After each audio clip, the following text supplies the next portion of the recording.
who are here tonight, ministers, pastors. God bless you, including Reverend Dr. Carl Ramming and Bishop Dr. Darrel Ferguson, all of our members and friends, and of course, the inductees tonight, those who are being installed. We give God thanks for you. Mr. Rowe and I are very pleased to be here to share in this special moment. And I believe we've been having a wonderful time from Friday night as we celebrated with the saints in Seven Hills as we gathered to share with them in the installation of their new senior pastor, Pastor Kendall Simmons. And tonight it's no different as we gather with another group of young, vibrant persons who are here to be installed to serve the Lord in new areas of His vineyard. Isn't it good to serve the Lord? Yes. Just wonderful when we can serve the Lord, as the psalmist says, with gladness. And while we come in and we sing to the Lord, we sing with rejoicing in our hearts. We sing with the knowledge, knowing that we serve a great and mighty God.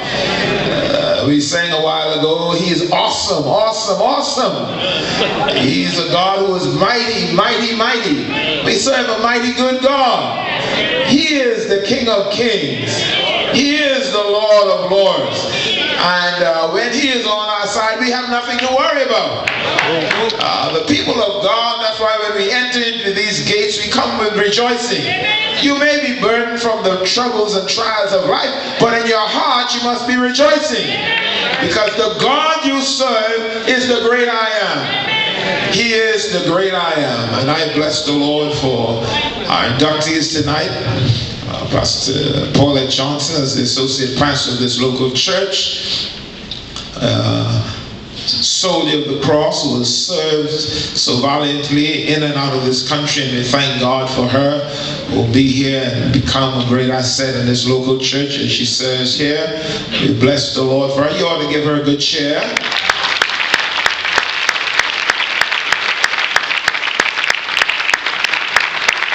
And of course, Minister Maurice Sims, who will serve in the Foxhole Church as its new senior pastor, along with his wife Anna V. And we thank God for Minister Darrel Ferguson, who will be the associate pastor there, along with his wife. They'll all be down there. And we thank God for them. Give them all a good share.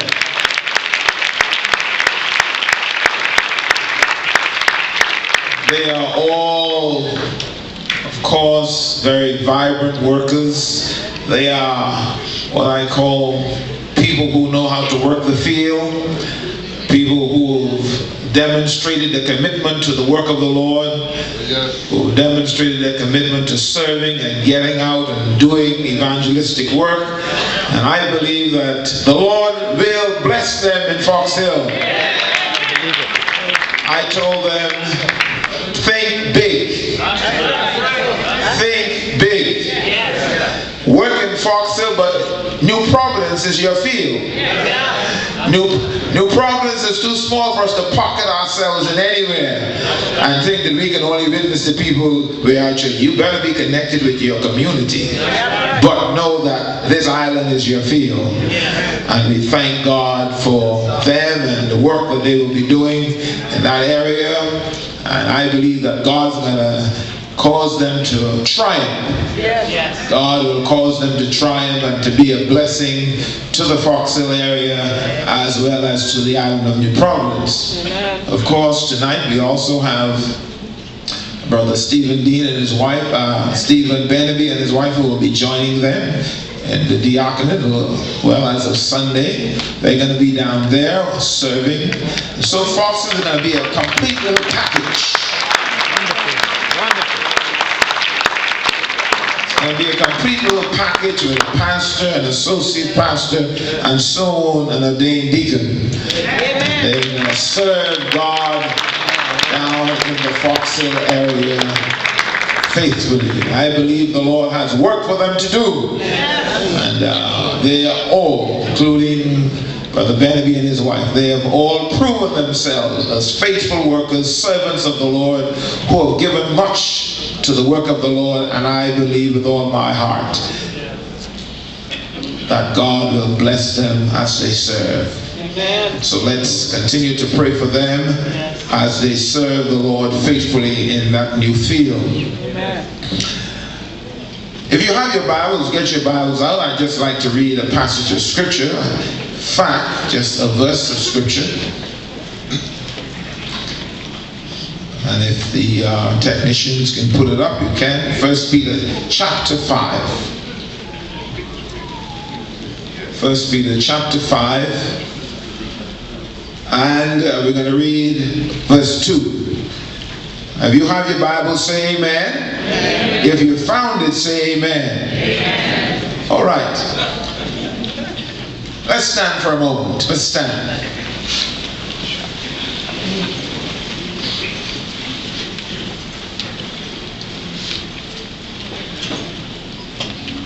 We're going to read that one verse. It's on the screen. So let's read it together. Read. Feed the flock of God which is among you, taking the oversight thereof, not by constraint, but willingly, not for filthy lucre, but of a ready mind. And let all of God's people say, Amen. Amen. God bless you. You may be seated.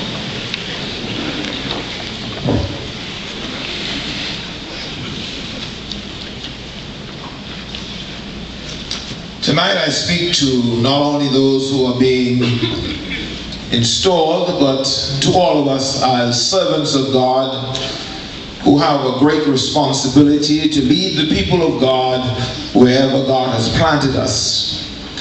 The Apostle Peter wrote to those whom God had chosen to lead his people, and he was giving them instructions as to their responsibilities to God and to the flock. When God has commissioned you to shepherd his people, you have just been given the greatest responsibility that anyone could ever have. We sometimes get the notion, and because of human way of thinking, we believe that the biggest job in the world is to be the Prime Minister, the President of the United States, or the Prime Minister of the country. But no one can have a greater responsibility and a greater calling than to be a servant of God called to lead God's people. Leading God's people, caring for them, and instructing them in the way of the Lord is second to no other responsibility on earth. It is therefore a responsibility which no one should take lightly, or as a part of promoting self and selfish desires. You're right. It is a responsibility which goes beyond Sunday morning and Sunday night. In fact, it goes beyond the church walls and even church settings, because many to whom you must minister cannot reach the church walls. And many others have never been in a church setting or a church environment. This means that at all times you must be the church and take the church to those who are in need. You're right. Peter was therefore giving a reminder and offering an encouragement, as well as sounding a warning to all who have been called of God to serve his people. The warning comes in the package. The encouragement comes in the package. Feed the flock of God which is among you, taking the oversight thereof, not by constraint, but willingly, not for filthy lucre, but of a ready mind. I believe we can all agree that that is a great responsibility. The Apostle Paul made some significant points which should be noted. First of all, he said, feed the flock of God. The God-called leader have a tremendous responsibility to feed the people of God with knowledge and understanding. It is the word that will purify hearts.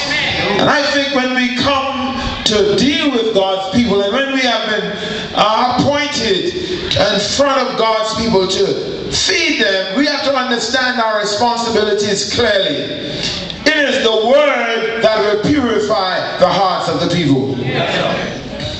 It is the word that will build membership and prepare people to do the work of ministry and be ready to go to heaven. The word will build. The word will encourage. The word will inspire. The word will pull down strongholds. So I say to you tonight, my brothers and sisters, you must feed the flock of God. Feed them with the right food. Feed them with things that will build them up. Feed them with things that will encourage their hearts.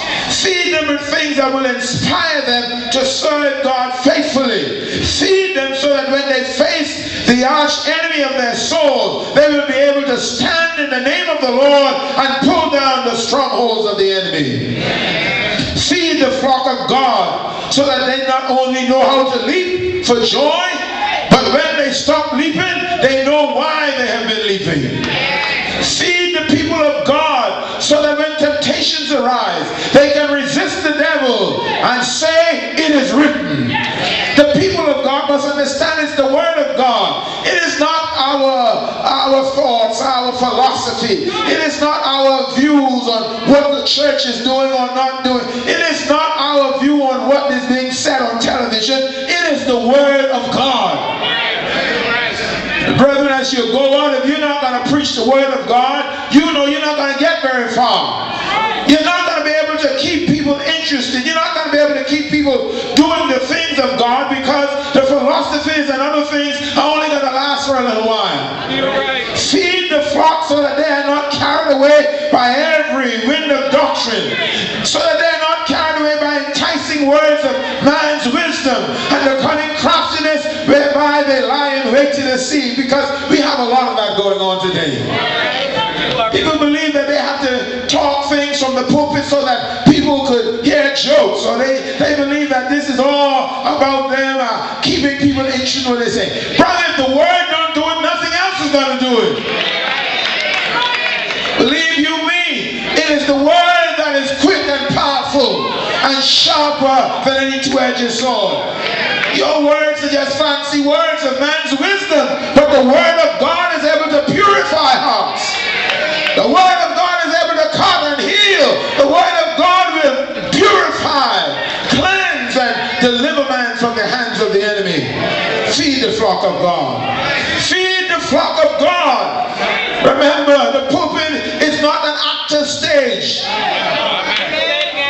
The pulpit is not an active stage. It is not the place for entertainment or the latest jokes. You've been called to preach the word of God. God, help us. Help us, Lord. What we getting today? Too much motivational speeches. You go to church and people and get motivational speeches. How to do this and that. I say preach the word. Let's get the word in our heart. The psalmist says, thy word have I hid in my heart. Philosophy don't stop you from sinning. Philosophy won't keep your eyes right and your hands where it ought to be. It's going to take the word of God. Oh, hallelujah, hallelujah, hallelujah. Brethren, having humor is okay, but humor must have its place. When God has placed you to lead his people, you have a responsibility. No one don't need to be a dry stick stuck in the mud, but let me tell you, you better understand that you're not running the late night show. You are not the people who run into the late night show, and so remember, you have not been put in the church to be an entertainer. You've been put there to feed the flock of God, to be the shepherd, to be the listening ear, to be the arm that's extended. You are there to deal with God's people. Help us, Lord. Help us. God, we bless your name tonight. Yes, we have to understand our purpose. To everything there's a season and a time to every purpose under the heaven. You better know when. Know You are responsible. You have souls in your hands, and you're responsible to lead them into green pastures. Too many seem to think that they are responsible to do things that they have no responsibility for. People need to hear from God. Let me tell you, you have a crowd all over this island. They always running. They won't hear a word. They won't hear a word. I say preach the word, and if they don't hear that, they ain't gonna hear anything else. There are people with itching ears just listening for some kind of new philosophy, something new happening here and there. Let me tell you, that gets you nowhere. You want that? Go to the motivational seminar. Church can put on those too. Teach you how to do things. But when it comes to the word of God, let's preach the word. The word of God. So you have a responsibility to preach the word of God, to feed the flock of God. Teach them, Jesus says, to do what? Observe all things whatsoever I have commanded you, and lo, I am with you always, even unto the end of the world. Secondly, take the oversight of the work. Be aware of what's happening among God's people. Know what your appointed leaders are teaching and preaching in the local church. And be careful who you put before God's people. Be careful who you bring into the church of God. Be careful, brethren. We got lots of good brethren who will preach a good word. But I tell you, you got a lot of ragtags out there too. They're prepared to preach their own philosophy, their own thought, and so on. They will be doing their own thing. And so will your people. There are some who are just waiting for the first opportunity to preach their personal belief. And we got some of that even in the church. You got to be careful with those who sit before you and around you and know what they're saying. Let me tell you, we have to understand that we are a people who must walk by the same rule, mind the same things. This ain't no independent church. Foxhill ain't no independent church. Shirley Street is not an independent church. East Street is not independent. We are a people who walk by the same rule and mind the same thing. We have doctrine that we believe. We have a polity that we follow. And that's what we must know. And that's how you know Church of God of prophecy.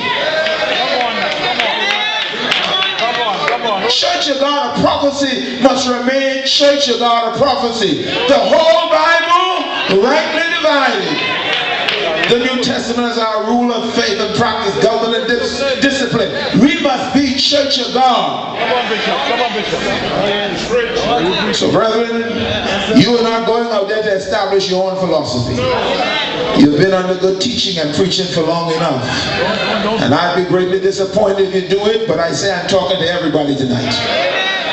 I'm talking to everybody tonight. Let's get it right. The Church of God is the Church of God. And you must understand when you are here what your responsibility is and live it out as you minister to God's people. Yes, we must understand that. God said to Isaiah, I have set watchmen upon thy wall, O Jerusalem, who shall never hold their peace day or night. Ye that make mention of the Lord, keep not silent. Don't keep quiet. You are there to be the watchman upon the wall. You are there to guard the flock. You are there to make sure they're getting a good menu and that they are getting what they need, that they may be able to stand against the wiles of the devil. And when you don't understand anything, seek help from those who have the oversight over you. Find those who are able to help you out.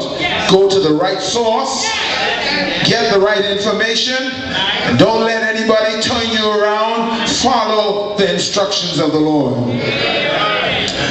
Thirdly, I'm moving on. Serve the Lord not by constraint, but willingly.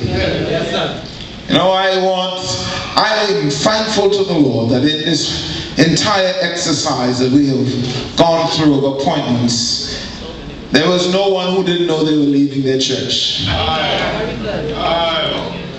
Some might have said they didn't know where they were going.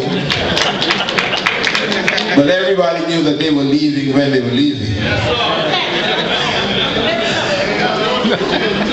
Everybody had an opportunity to sit in my office, and I said, my inspiration from the Lord after praying is that you will move from where you are. Do you have a problem with that? And so, obviously, you shouldn't be moving by constraint. Because you can't serve God if you're not willing to serve God. It's true. One of the keys to blessings and success in ministry is to serve God with a willing mind instead of under stress and duress. And I invite anyone that has been appointed in the 93rd Convention, if you feel deep in your heart that you are not ready or fully prepared, if you change your mind since we spoke last time,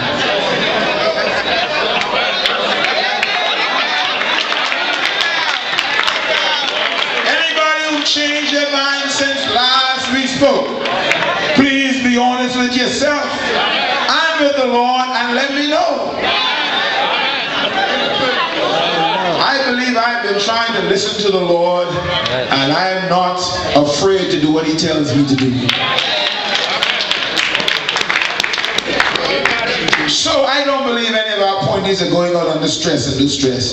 We have some of the greatest brethren in the world.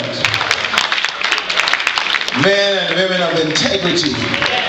Men and women who demonstrated their love for the Lord. Men and women who have served sacrificially, given sacrificially, and will serve Him come what may. Amen. So I say to you, brethren, tonight as you're being installed, and I say, brethren, I'm covering the sisters as well, hold on. You know what? Hold on to what God has given you. We always taught in BTI that God does the calling, and the individual knows that he is called. And if you're not feeling that call in your heart to serve God, not to serve a position, to serve God, not to serve as an associate pastor, that's not what God called you. God called you to serve Him. And you know, I hope no one have to stop singing that song, if Jesus goes with me, I'll go anywhere. Because He'll be with you if you are willing to go. If you're willing to serve Him, He will be with you. And if Jesus goes with you and He sends you to Selena Point, Auckland, Pastor Peter, I know you're willing to go.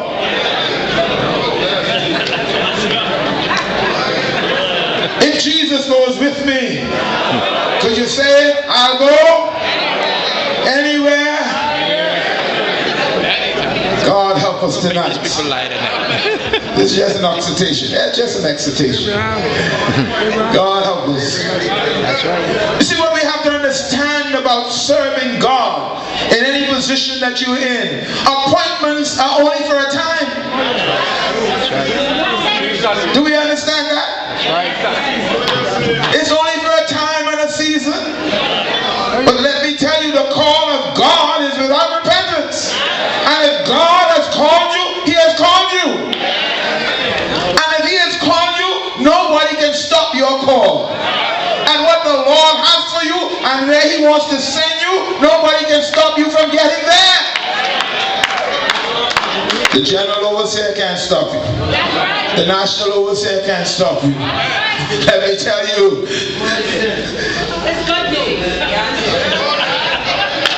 Delay is not denial. What God has for you, He has for you. And God will get you to where He wants you if He has to walk over and over and over lots of people. God will do it because He has called you, and He will be there to support you and see you through. It is God who called you, and I can tell you, God will see you through. Because we know, as Paul told the Romans, that all things, I said all things, work together for good to them that love Him, to them who are the called. And see, that's what we must understand. To them who are the called, according to what? His purpose. Not my purpose. I can have a lot of desires and a lot of things, but if that's not what God called me to do, then nothing is happening according to his purpose. So I say to Senior Pastor-elect Maurice Sims and Associate Pastor Darrel Ferguson, Associate Pastor Paulette Johnson, feed the flock of God. Preach the word. Be instant. In season and out of season. And you can be assured some will hear you and some will not. Because God never took away your own desires, your own will. But preach the word of God. And you will know that God is with you, because deep down in your heart he will be there when it's you alone. Amen. It's your commission. It's your duty. It is your covenant to preach the word of God. Jeremiah said one time that he wasn't going to do it anymore, but he said he found out that it was like fire. It's like fire shut up in his bones. Let me tell you, if God has called you, nothing can keep you still. That's why we say the people in church stop talking what the pastor didn't give you to do. If God has called you, there's work to be done. Go and find souls and bring them to the pastor and say, Pastor, I've been out working. Like the man who was given the talents. He went out and said, Lord, I brought 5 more. I brought 2 more, 3 more, whatever. And let's stop sitting down on what we have and saying, listen here. You only gave me 1 and I was afraid. God has work for all of us to do. This is time to serve the Lord. Number 4, before I leave, beware of carnal desires. As you serve the Lord, beware of carnal desires. The sole aim of every believer must not be to be the overseer. It certainly wasn't my desire. Or the senior pastor, and that wasn't my desire either, or the associate pastor, and neither was that mine. And I don't believe it's the desire of any of you here, many, to just hold a position. The ultimate aim must be to serve the Lord. And when we serve God faithfully, God has a way of blessing the faithful. God has a way of preparing for you the things that no one can even think about or see. God has a way of blessing the faithful. Let me tell you, it is he who puts us in these temporary positions. He puts the overseer here, and you only can be there so long. How long do you think you can hold on to that? 10, 15 years, but one day you're going to have to get out of that office. That's not yours to hold on. And we must understand, that's what we're going to stop doing. Stop holding on to offices. And let's fulfill our offices. Let's do the work of ministry. That's why you've been appointed, to do the work of ministry. Not to hold down and say, I'm the senior pastor now and I have arrived. That gets you nowhere. Let's get the work done. Help us, Lord. Yes. Well, I'm talking to the church tonight. When we serve God faithfully, it is he who puts us in these temporary positions. It is he who promotes us, because promotion does not come from the east, the west, the north, or the south. It comes from above. It comes from the Lord. And the Lord will promote us in due season. I believe the God we serve will see us through. Serve the Lord faithfully. And he will find somewhere for you to serve him. When you do his will, God will. He will make a way for you. Serve him without an agenda, and he will surprise you how quickly he will give you more work to do. When you serve God without an agenda, serve God and serve him continually, anytime and anywhere. So important that we serve God. God has not put us into little pockets and we can only serve one place or there. God has called us in his vineyard, and wherever he calls us, that's where he wants us to serve him. It must not just be to have a name, a title, or position. And it must never be for money. Never for money. If you're only trying to get into ministry so you think you're going to make some money, you might as well call yourself a pauper now. Because if you're going to be able, God's going to bless you and He's going to sustain you, but never think that you're going to come here to get rich.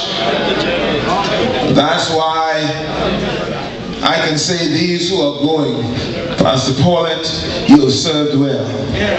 Served well. Served in a dry and thirsty land. But God has a way of lifting you up. And I thank God those who are going to Foxhill can't go there with any expectations. But they have been faithful people. Every one of them know how to tithe.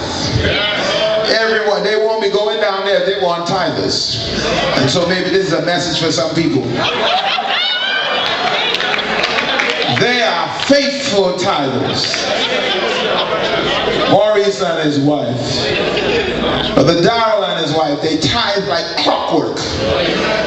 They've been doing it all my 14 years and all my 19 years of pastoring them. Faithful people. Faithful people who tithe and given beyond. Thank God for faithful people. He can go in the wilderness because he don't have to worry. They can go down there, and if there's no tithe, they ain't no worry because they've been tithing all along. Tithing faithfully all along. I say serve the Lord and serve Him faithfully. Some are being seduced by the antics of the world, who are only looking for a place of glory and personal glory. I say it is to God that the glory belongs. This is God's church, and all the glory belongs to Him. What God has for you, no man can take it away. So feed the flock of God. When people want to hear you, feed the flock. When they refuse to hear you, feed the flock. It is your responsibility to preach the word of God. Hast thou not known, hast thou not heard? The everlasting God, the Lord, the creator of the ends of the earth, fainted not, neither is weary. There is no searching of His understanding. Let me tell you, you don't know what God's going to do. Sometimes we get concerned. We get so concerned about positions and titles that we forget what we've been called to do. We spend more time looking for titles and positions than serving God. When you serve God, He provides the positions. He provides the titles. He provides the blessing. He lifts you up. And I say, serve God. Serve the Lord. He giveth power to the faint, and to them that have no might, He increaseth strength. Even the youth shall faint and be weary, and the young man shall utterly fall. But they that wait upon the Lord, I said, they that wait upon the Lord shall. I love that word in the Bible, wherever it says it. Shall. The word of God says, they that wait upon the Lord shall renew their strength. They shall. Oh God, help us. I said, help us to understand. They shall mount up with wings as eagles. They shall run and not be weary. They shall walk. God has more prepared for you than you can ever think about. God has a blessing for the faithful, because He promised one day He's coming and He's going to give unto every man according as his work shall be. I say, go in the strength of the Lord. Go in boldness. Go in courage. But now thus saith the Lord that created thee, O Jacob, and He that formed thee, I have called thee by thy name. Thou art mine. And when thou passest through the water, I will be with thee. And through the rivers, they shall not overflow thee. And when thou walkest through the fire, thou shalt not be burned, neither shall the flame kindle upon thee. Yes, there are going to be some times when things might get hot. There are going to be some times when the road get rough and the going get tough. But I tell you, the Lord of hosts is with you. He has already prepared a highway through the rivers and your Red Sea. He's already made a way. He's going to give you rivers in the deserts. He's going to give you a shade from the burning heat of the day. He will give you light in the midst of darkness, strength in the midst of your weakness. The God we serve will see you through. Feed the flock of God. I said, feed the flock of God. of the world and preach the word of God. Leave off the things of man's understanding. The Bible says, trust in the Lord with all thy heart and lean not in all thy ways, and he shall. God is getting ready to direct your path. As you take up your position, take it up with courage. Know that you come in the name of the Lord of hosts, and no giant who stands before you is able to stand, because God is with you. Load up your sling. Throw off Saul's armor. Load up your sling and get ready to slay your Goliath, because God will see you through. No matter what comes against you, no weapon formed against you shall prosper. And every tongue that shall rise in judgment shall be condemned, because God is by your side. The psalmist says, the Lord is my shepherd, I shall not want. I tell you. And then at the end he says, surely, surely goodness and mercy shall follow me all the days of my life, and I'll dwell in the house of the Lord. Feed the flock of God.